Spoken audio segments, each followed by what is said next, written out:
Alors, avant toute chose, Bonsoir. on a un petit cadeau pour vous, de la part de notre partenaire, un passionné de chocolat et de cinéma. Pour l'instant, il ne fait que du chocolat, mais on ne sait jamais. Oh là là. Ouh là là, j'adore ça, je m'en lasse pas. Magnifique. Et il y a des petits chocolats à manger en dessous. Merci. Ben, il est là ou pas le... Non, il n'est pas là ce soir. L'artisan Parfois il est là, mais ce soir Ok. il n'est pas là. Mais en tout cas, Bon, bah, il vous est, transmettrez nos il est avec nous remerciements. par l'attention. Ben, merci beaucoup, c'est Donc super. ça c'est pour... et vous en avez un chacun. Oh là là, merci. Voilà. Génial. C'est beau. Alors, ce film, moi je l'ai vu ce matin. Alors déjà, j'achète plus de yaourt en supermarché depuis 30 ans parce que je fais mes propres yaourts, mais je ne vais pas vous raconter ma vie. Mais en tout cas, voilà, ça nous donne une réflexion sur ce qu'on peut faire dans la vie. Je ne sais pas ce que vous en pensez. Dites-nous. Alors, du fait d'avoir discuté un petit peu avec Anna et Anthony, on s'est dit... Oui, bonsoir. Merci d'être présent sur le cinéma Pathé à Orléans. Ravi aussi. Qu'est-ce qui vous a poussé, en qualité de réalisateur, à monter ce film? Eh bien, donc avant d'être réalisateur, moi j'étais comédien et avant ça j'ai travaillé aussi en entreprise. Et donc je faisais des interventions de théâtre en entreprise. Et un jour j'ai fait une intervention dans un séminaire annuel d'une grande enseigne de grande distribution. Et il y a un dirigeant de l'enseigne qui a introduit cette journée en étant sur scène, là, comme je peux l'être face à vous, et qui a dit, pour introduire cette journée, bah, si on est réunis ici aujourd'hui, déjà c'est pour savoir qui dans cette salle sont des requins et qui sont des requins tueurs. Et nous, ce qu'on veut, c'est des requins tueurs, on ne veut pas des requins. Donc moi, j'étais à votre place, là, et je me suis dit, waouh. Et les discours se sont enchaînés comme ça pendant toute la journée avec vraiment une violence et une brutalité qui m'ont fait froid dans le dos. Et donc quand je suis rentré chez moi le soir, j'ai pris mon ordinateur, j'ai tapé dans Google négociations commerciales en distribution, tout ça, puis j'ai commencé à lire des articles, à regarder des documentaires, des reportages. Ensuite j'ai contacté des gens qui travaillaient dans cet univers-là. Et puis je me suis plongé dedans et j'ai commencé à écrire un scénario. Et voilà, c'est ce film que vous avez vu aujourd'hui, mais c'est 7 ans de travail pour en arriver là.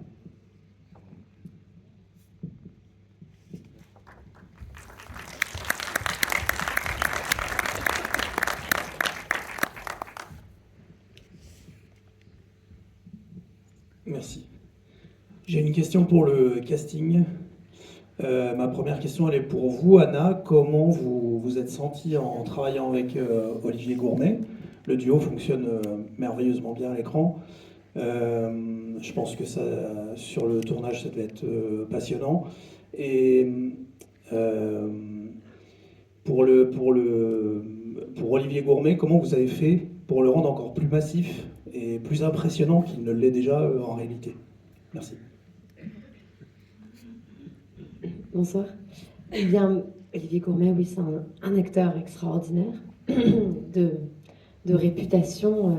Avant même qu'il soit arrivé sur le plateau, j'étais très impressionnée.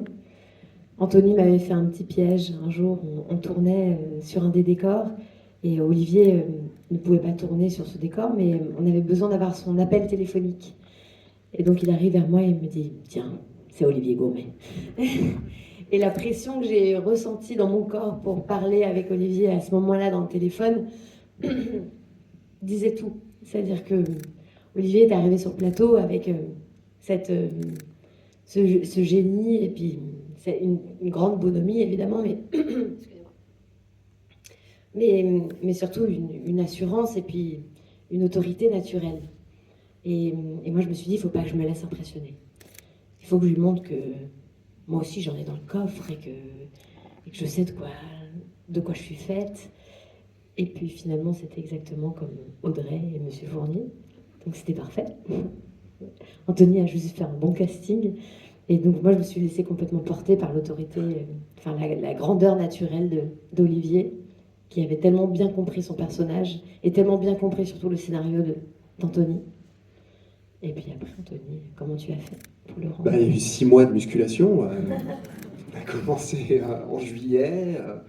Non, bah, il a un physique qui prend beaucoup de place. Et Olivier, c'est un physique, c'est un corps, c'est un visage. Même quand il dit rien, il se passe plein de choses en fait. Et donc, forcément, quand on travaille avec lui, on utilise ça, notamment pour la séquence où il vient faire la visite à la ferme, là, où là, moi, j'ai vraiment utilisé son corps, son visage. Il dit peu de choses, mais il y a plein de choses qui passent dans son corps et dans son visage.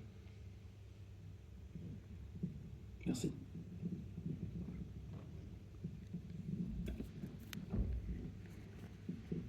Bonsoir.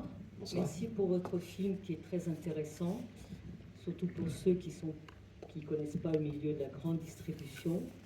Je voulais savoir, vous avez découvert lors d'un séminaire, et je voulais savoir, vous, Madame Girardot, si vous saviez ces méthodes qui existent depuis très très longtemps, comment ça se passait avant d'avoir lu le scénario?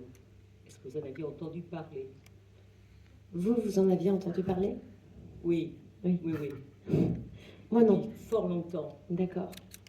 Non, j'en avais pas entendu parler. Je l'ai sûrement lu dans l'actualité, et puis je l'ai parcouru, et puis c'est passé, parce que comme vous le dites, ça fait des dizaines d'années que ça existe. Mon oncle Raphaël Girardot avait fait un documentaire justement sur l'arrivée des grandes distributions, notamment dans des pays dans l'Est, où ils sont allés utiliser justement les terres pour avoir plus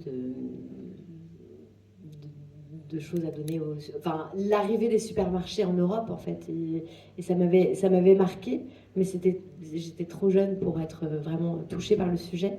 Donc quand j'ai lu le scénario d'Anthony, évidemment il m'a ouvert les yeux sur un monde que je ne connaissais pas. D'ailleurs, il a ouvert le monde à travers son film d'un milieu dont on ne devrait jamais avoir accès. C'est ça qui est merveilleux dans le cinéma aussi, c'est d'entrer dans des endroits où on n'a pas le droit d'entrer d'habitude. C'est vrai que ce monde, comme vous disiez, il y a les requins tueurs, il y a les acheteurs et il y a les vendeurs. Et les acheteurs dans les grandes centrales, c'est le summum des requins tueurs. Il ne faut vraiment pas avoir de conscience, une moralité et pas de miroir chez soi pour pouvoir vraiment travailler. Parce que je peux vous dire que ça continue encore. Et on ne le ressent pas forcément, nous, quand on va pousser le caddie. Et on comprend que les éleveurs, les agriculteurs, soient vent debout, parce que c'est des métiers qui sont durs et qui sont très mal payés. Au passage, il y en a toujours un qui est servi le mieux. Cherchez lequel, je pense qu'on a tous trouvé. Merci pour votre film et votre interprétation avec Olivier Gourmet et Julien. C'est un très bon casting. Vraiment top. Merci beaucoup. Merci.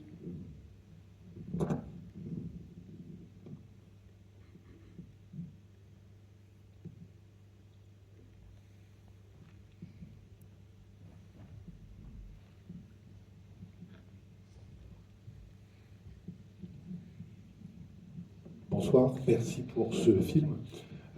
Petite question, compte tenu de la sensibilité de ce sujet, est-ce que vous avez fait face et à des difficultés pour le financer, parce qu'il faut un petit peu de sous pour faire un film, et ou à des pressions éventuelles pour aller jusqu'au bout de ce projet? Alors, on n'a pas eu de pression pendant toute l'écriture et pendant tout le développement du projet, parce qu'on a fait ça dans notre coin. Moi, j'étais tout seul dans ma chambre, chez moi, en train d'écrire derrière mon bureau. Donc personne ne savait que j'écrivais là-dessus, et donc j'ai pu faire ça tranquillement. Après, j'ai eu beaucoup de difficultés, par contre, à recueillir des témoignages, puisque les gens ne voulaient pas parler. Il y a une grande omerta sur ce sujet-là. Les gens de la grande distribution, forcément, ils ne veulent pas vous dire comment ça fonctionne. Les industriels qui sont dans ces négociations ne veulent pas non plus vous raconter, parce qu'il y en a parfois qui ont raconté des choses et ça s'est su, et il y a eu des représailles, et donc ils ont peur aussi de libérer leur parole sur ce sujet-là. Et puis ils sont très dépendants des grands distributeurs, donc si jamais ils perdent ces contrats-là, c'est très dur pour eux. Et puis les éleveurs et les agriculteurs, ils ne sont pas invités directement dans les négociations, donc ils ne peuvent pas non plus forcément vous raconter concrètement comment ça se passe. Par contre, eux, ils en subissent les conséquences. Donc déjà, pour faire cette enquête, moi j'ai eu là pas mal de difficultés. Puis j'ai réussi, à force de ténacité, à trouver des gens qui ont bien voulu me répondre, mais la majorité des gens qui m'ont parlé ont souhaité garder l'anonymat. Donc déjà, ça veut dire quelque chose, ça raconte quelque chose sur ce milieu-là. Et puis après, une fois que j'ai construit mon scénario, donc ça a pris beaucoup de temps, j'ai travaillé avec mes productrices, on a fait beaucoup de réécriture. Bon, tout ça, ça a été un long processus où là, on était entre nous, donc le projet n'existait pas à l'extérieur. Et puis quand on a commencé à chercher des financements, on redoutait justement que ce ne soit pas forcément simple. Et en fait, ça a été plutôt simple. Et on n'a pas rencontré de vraies difficultés. Et plutôt, le sujet a même été un avantage, puisque quand les gens lisaient le scénario, ils se disaient « Ah, ben ça n'a jamais été fait, et c'est vrai que c'est un sujet hyper important, très actuel, il faut en parler. » Et donc, les financeurs nous ont suivis, vraiment sans trop de difficultés. En plus, moi, c'était mon premier film, enfin, c'est mon premier film. Et donc, c'est jamais facile non plus de financer un premier film. Mais je crois vraiment que le sujet a été plutôt un atout pour le financement. Et bon, maintenant, il va avoir une vie, il va sortir. Et là, on va voir, peut-être qu'il va y avoir des gens qui vont venir me chercher chez moi, je sais pas, crever mes pneus de voiture. On verra, je vous dirai. Mais pour l'instant, tout va bien. Merci à vous et encore bravo pour le casting et le jeu d'acteur qui était vraiment exceptionnel. Je suis d'accord.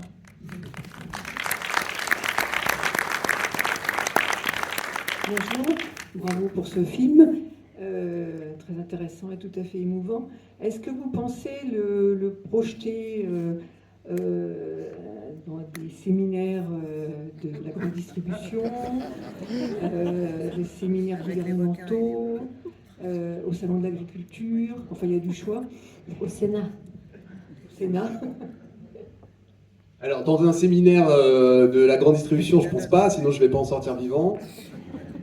Au Sénat, Anna donc, vient de dire au Sénat, bah oui, en fait, il va être projeté au Sénat, le film, le 31 mars prochain. Puisque, je ne sais pas si vous savez, il y a une commission d'enquête en ce moment au Sénat sur les marges de la grande distribution et sur le processus de fixation des prix. Donc on est vraiment en plein dedans. Et donc les deux sénatrices qui sont à l'initiative de cette commission et qui organisent cette commission ont souhaité voir le film. Et donc elles vont le recevoir et on va le projeter vraiment pour tous les sénateurs. On est en train d'essayer de rentrer au Parlement, parce qu'on essaie de rentrer partout. Donc peut-être qu'on le montrera au Parlement. Et je suis allé au salon de l'agriculture, et il y a certaines personnes qui l'ont vu en avant-première, et j'ai été invité dans certains stands pour prendre la parole, pour présenter le film. Donc on essaye au maximum de faire vivre le film auprès du public directement concerné, donc ceux qui participent aux négociations. Mais moi, ce qui m'intéresse aussi surtout, parce que finalement, le montre au Sénat, bah, c'est très bien, ok, mais en fait, ils savent comment ça marche. Mais moi, ce qui m'intéresse, c'est de le montrer à des gens comme vous, et à tous les gens qui ne sont pas ces initiés, qui ne font pas partie de ces négociations, pour que vous découvriez comment ça marche et que ça vous interpelle et que vous ayez envie, comme moi, d'aller sur vos ordinateurs derrière, vous renseigner et vous dire mais qu'est-ce que c'est que ce bordel, et peut-être après, quand vous allez faire vos courses, de réfléchir et ainsi de suite. Donc j'espère qu'en fait le film va surtout avoir une vie auprès du grand public et pas que les initiés, parce que c'est aussi pour ça que j'ai fait ce film.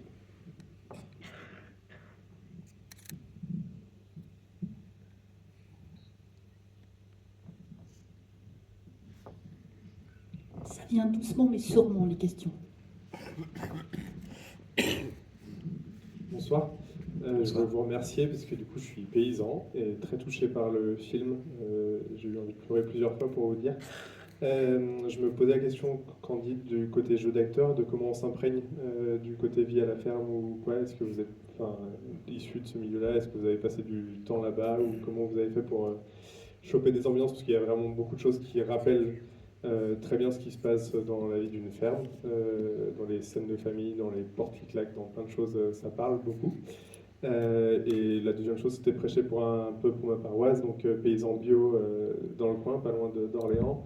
Je voulais rappeler qu'un des seuls systèmes qui mettent fin finalement à cette guerre des prix, c'est la vente pure en circuit court, et donc les AMAP et la vente directement à la ferme, qui permettent simplement de sortir d'un truc qui en fait pour moi transparaît dans tout le film, mais c'est qu'en fait c'est l'horreur du capitalisme qui est là, présente partout, tout le temps dans ce film. Voilà. Merci en tout cas pour l'émotion qu'il dégage et la sincérité, en tout cas vu du milieu paysan, il paraît très très juste. Merci beaucoup. Merci.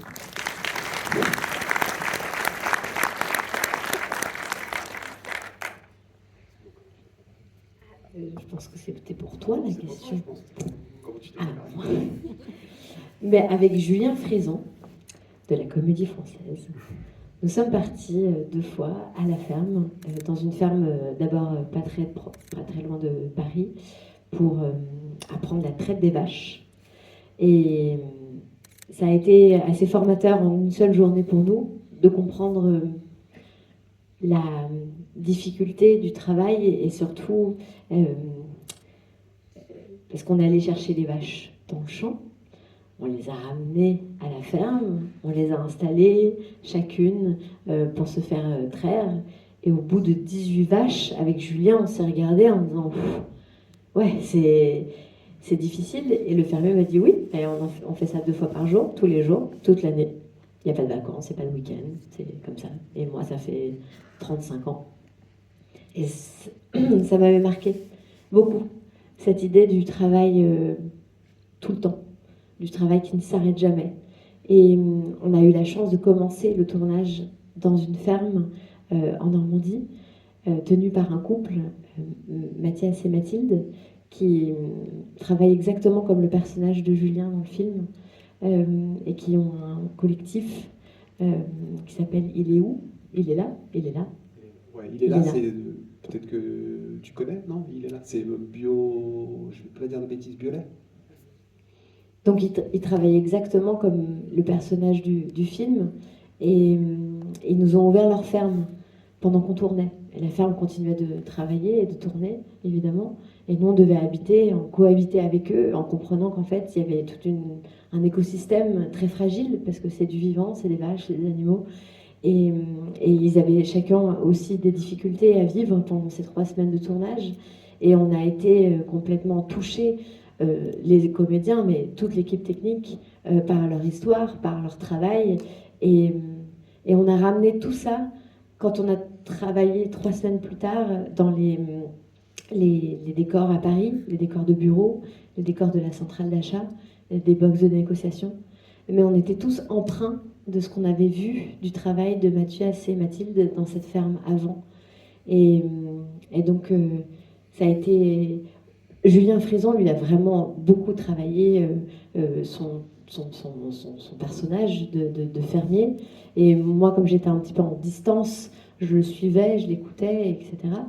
Mais on a été tellement empreints de ça, de ce travail, que ça nous a porté aussi de porter ces valeurs ensuite dans les scènes beaucoup plus glaciales, beaucoup plus froides, de gens qui sont en train de négocier des prix sans savoir ce que ça coûte à ceux qui donnent le produit. Et puis après, il y a eu beaucoup de travail avec Anthony de recherche. On est allé 2 fois aussi dans des hypermarchés à 3h du matin, au moment où ils commencent à ranger les rayons, pour comprendre comment ça se passait, quelle était l'énergie à ce moment-là de ces équipes, parce que pour moi, le personnage d'Audrey, vous la découvrez dans la première scène, mais pour moi, c'était la création du personnage, elle était dans cette scène, et après, elle est transportée ailleurs, dans un monde qu'elle ne connaît pas, que j'avais le droit de découvrir moi-même, avec le bagage du personnage ailleurs. Mais ça a été tellement petit par rapport à votre travail, ce qu'on a fait, mais ça nous a vraiment permis de mieux le comprendre et de mieux l'entendre. Il y a la scène du cornadis qui est tellement vraie qu'en fait on sent qu'il y a de l'imprégnation du réel. Enfin, il y a plein de scènes comme ça, la scène où la vache rentre et l'agacement de l'éleveur et de sa sœur. Enfin, tout ça, toutes ces scènes-là, pour un paysan, une paysanne qui l'a déjà vécu dans des fermes, elles paraissent tellement véridiques que ça sent que vous êtes imprégné, et bravo pour la réalisation et pour le travail d'acteur du coup. Oui, parce que j'allais dire, c'est surtout le travail d'Anthony qui a permis ça. Merci. C'est marrant parce que cette scène, on a mis 3 heures à la tourner, on a galéré comme pas possible. Mais au moins, on a réussi. Et si en plus tu me dis que ça paraît vrai, bah, c'est super. C'est la magie du cinéma. Moi, je sais pas trop si c'est... Enfin, je sais pas comment formuler ma question. Bonsoir. Bonsoir. C'est juste que je trouvais...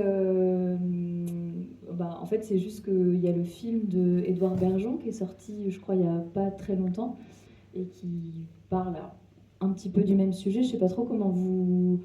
Est-ce que c'est un hasard ? Comment est-ce que vous vivez ce genre de hasard ? Et qu'est-ce que vous voyez comme similarité ou peut-être différence entre ces 2 scénarios qui, je pense, quand même, n'ont pas exactement le même angle ? Donc c'est un hasard. Moi j'ai appris il y a 2 ou 3 mois qu'il avait fait ce documentaire. Après, moi je crois que c'est très complémentaire et finalement les films n'ont pas grand-chose à voir. Bien sûr, ça parle du monde agricole, mais déjà lui c'est un documentaire, moi c'est une fiction. Lui il suit un agriculteur.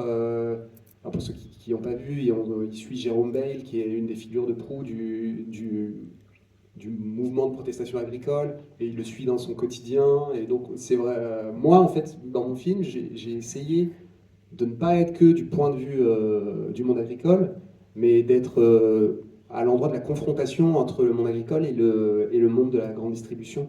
Et donc, le personnage principal d'Anna, finalement, elle est entre les deux, quoi. Et donc, on ne suit pas forcément un personnage qui est une agricultrice, qui vit son métier avec ses difficultés. Ça, c'est plus le personnage de Ronan, joué par Julien. Et moi, je voulais vraiment ne pas faire juste un film sur le monde agricole, mais sur cette confrontation entre ces deux mondes. Et d'avoir ce personnage qui soit pris entre ces deux univers. Et je pense que les deux films sont vraiment complémentaires. J'ai vu le film d'Edouard Bergeon et je crois vraiment que c'est deux choses très complémentaires. Bonsoir. Merci pour ce film. C'était c'était véridique pour le coup. Moi, j'ai une petite question plus technique sur le cinéma. Vous dites que c'est votre premier film. Comment on fait pour qu'un scénario arrive en fait devant les yeux d'une actrice comme Anna, qui a fait déjà beaucoup de films? Je dis pas le film est très bien, hein, mais il faut qu'il arrive en fait à ce stade-là. Comment vous avez fait en fait? Eh bien, déjà, on travaille beaucoup, on écrit son scénario et on essaie de se dire que le scénario il est prêt à être envoyé à des actrices comme Anna. Et puis ensuite, avant d'arriver à cette étape-là, moi j'ai cherché une production. Donc déjà, la première étape, c'est de trouver une production. Donc j'avais une productrice avec moi qui connaissait déjà un petit peu Anna, qui avait déjà un peu travaillé avec toi, je crois, c'est ça? Le premier film. Et puis on rentre en fait dans un système assez simple. Enfin, ça se passe un peu toujours de la même manière. On essaie de proposer notre scénario à son agent, et puis l'agent va lire et va se dire ok, est-ce que ça peut l'intéresser ou pas, et puis après il fait lire à Anna, et puis Anna elle lit, et là elle dit ouais, c'est génial, et elle vient, elle sonne à ma porte, elle me supplie de jouer dans le film. Moi je lui dis on va voir. Et elle prend un café. Non, mais c'est vrai que le jour où mon agent m'a appelé en me disant Anna, ma chérie, là j'ai quelque chose pour toi, ça va beaucoup te plaire, c'est tout ce que tu veux depuis des années. C'est ce qu'il m'a dit avant de me pitcher le film de Anthony. Et puis en plus, Anthony est accompagné par Laurence Méoc, une merveilleuse productrice, et puis par Diafana, qui sont des distributeurs extrêmement sérieux dans le cinéma. Et donc tout d'un coup, je me suis dit, ah bon, bah dis donc, son premier film, son premier scénario. Et à la lecture, il m'a suffi d'une heure pour me dire, il faut que je le rappelle, il faut qu'on se voit, il faut qu'on se parle. Et puis on s'est vu, on s'est parlé, et puis voilà. Merci beaucoup. Oui, bonsoir. D'abord, c'est bravo pour le film. On s'en doutait, mais à ce point-là, un grand plaisir de retrouver Anna Girardot, que beaucoup d'entre nous avaient déjà remarqué dans de très nombreux films, mais un en particulier m'avait touché, c'était Amitié sincère, avec d'ailleurs les réalisateurs, un des deux réalisateurs est d'origine orléanaise, Archinard. Archinard, oui, tout à fait, avec Prévost-Légony. Voilà. Et d'autre part, avez-vous déjà, même si le film est en train de sortir, déjà des commentaires des grands patrons de la grande distribution, en particulier le plus médiatique d'entre eux, Michel Leclerc, sans faire de pub? Ce serait intéressant de savoir quelle va être leur réaction, parce que ça devrait quand même un petit peu les interpeller. Et d'autre part, je terminerai par cette scène qui, je suppose, repose sur la réalité et sur des témoignages que vous avez dû recueillir quand même en tout anonymat, si j'ai bien compris. Vu la pression existante, cette scène dans ces fameux, enfin je ne sais pas si vous appelez ça des cellules, mais où on voit au moment des négos, la montée en température au propre comme au figuré, puisqu'on voit en effet qu'on actionne à un moment donné de quoi avoir être pas tout à fait à l'aise, quoi. Voilà, est-ce que cette scène, que je trouve très forte, parce qu'elle résume tout, vient de témoignages qui vous sont parvenus? En tout cas, merci. Merci à vous. Oui, donc ce petit détail, en effet, c'est des anecdotes qu'on m'a racontées. Ça, beaucoup de gens me l'ont raconté. C'est un peu un classique de ce genre de négociation. Pour être tout à fait honnête, je ne sais pas si ça se fait encore aujourd'hui, parce que ça se faisait il y a des années, mais en fait, si je le sais, puisque quelqu'un m'en a parlé il n'y a pas longtemps en me disant, d'ailleurs c'est un journaliste, ça répond un peu à votre première question sur est-ce que les gens de la grande distribution l'ont vu, qu'est-ce qu'ils en pensent, et tout. Alors, on ne sait pas, on n'a pas encore les réactions des grands patrons, et je ne pense pas d'ailleurs qu'ils prendront la parole. Mais il y a LSA, vous voyez ce que c'est LSA? C'est un média spécialiste de la distribution, enfin c'est un peu le média qui fait foi, quoi. Et donc ils ont vu le film, ils ont voulu voir le film.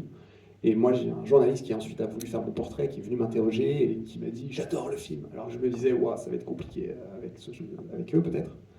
Donc je pense qu'en fait, même les gens qui sont à l'intérieur, ils savent comment ça se passe et ils voient que dans ce que je montre, il y a eu du travail et il y a des choses... Enfin, j'invente pas grand-chose en fait. Hein. Il y a même beaucoup de ce que je montre, c'est des choses qu'on m'a racontées et qui se basent sur la réalité. Donc... alors après, on pourra me dire que c'est caricatural, que c'est poussé à l'extrême, peut-être on me dira ça, je sais pas, on verra. Mais bon, bah, voilà, je sais pas si ça répond à votre question. Non, justement, je Tout crois à l'heure, mon chargeur a explosé dans le train. Je crois que ça y est, mon chargeur a explosé dans le train. Ah bah c'est peut-être ça, Ça y est, c'est les menaces qui commencent. Après, justement, je crois que c'est dans la qualité de la réalisation de votre film, c'est que justement, c'est pas extrême, enfin c'est extrême, mais c'est hyper viable, enfin on le sait que ça se passe comme ça. Et encore, pour avoir entendu, Anthony, ce que tu disais sur... c'est qu'en fin de compte, Anthony a eu comme témoignage des choses encore plus horribles qu'il n'a pas mis dans le film parce qu'il s'est dit, ça, on va pas me croire. Donc, je trouve que le choix, justement, c'est à la limite du supportable. Mais en tout cas, par ce choix, ça parle au plus grand nombre, enfin, me semble-t-il.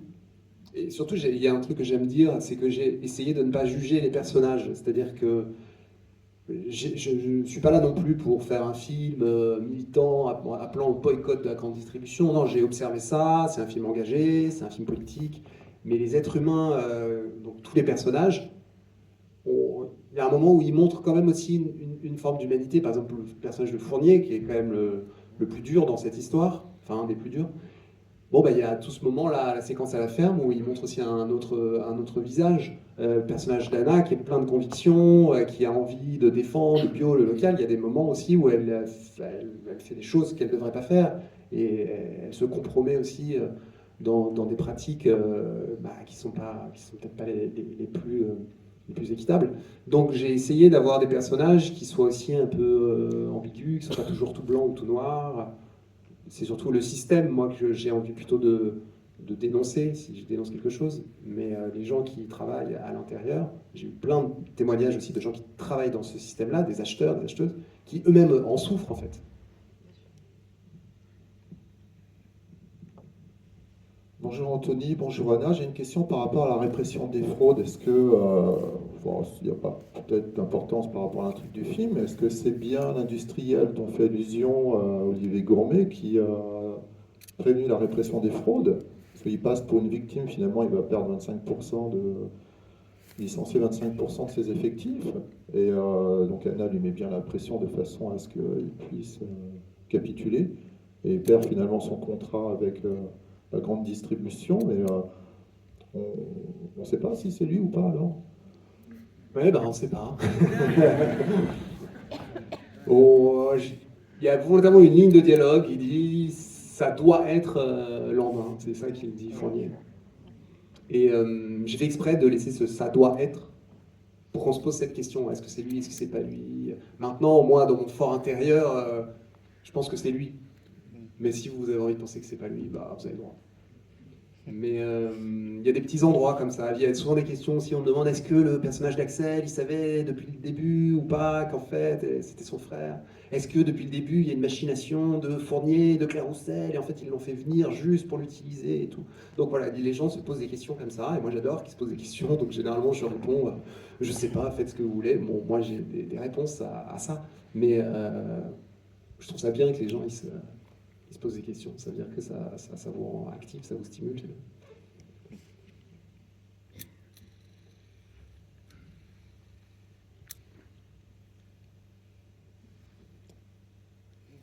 Ah. Je me lance des flous, j'ai la réponse. Ah.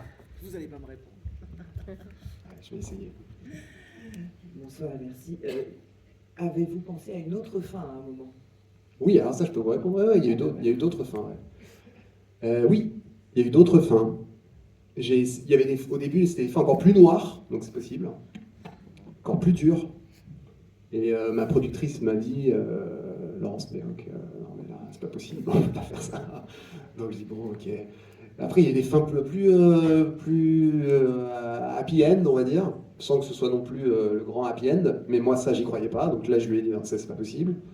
Et au final, la fin, là, pour moi, c'est un bon équilibre. C'est-à-dire qu'à la fois, ça reste cohérent avec ce que j'ai, moi, vu de ce milieu-là. C'est-à-dire que je ne crois pas au fait que en fait, tout va bien se terminer, qu'on va réussir à renverser ce système comme ça. Moi, j'y croyais pas au happy end. Donc, j'ai pas eu envie de faire ça.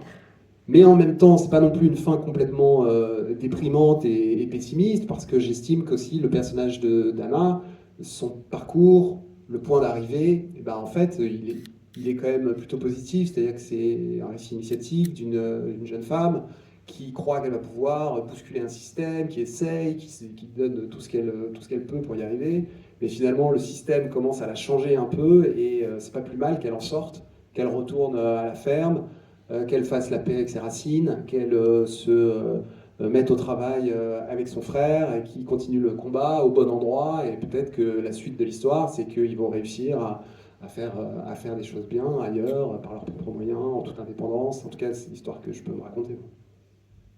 Il y avait une fin où elle brûlait le supermarché. C'était la fin d'Anna, ouais. J'aimais beaucoup cette fin.